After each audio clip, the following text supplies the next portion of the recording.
সিকদার, রূপম সাহা, जिला आयुक्त मृदुल यादव, कल्याण चक्रवर्ती, हमारे एडिशनल चीफ सेक्रेटरी मंजुली देव, हमारे दादा नित्यभूषण दे महाशय, विमलेंदु रॉय महाशय, हीरक चौधरी, दुलाल दास, पिकलू दास और सभात उपस्थित आई मातृসকল और सुधीबृंद।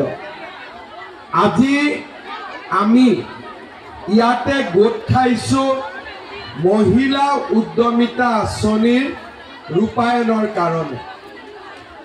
অসমত প্ৰতিটো সমষ্টিতে মই যাব চেষ্টা কৰিছো যাতে महिला उद्यमिता आँचनिটো আমি সকলোৱে বুজি পাওঁ আৰু আগলৈও এই আঁচনিটোৰ পৰা আমি যাতে সহায় পাই থাকিব পাৰো।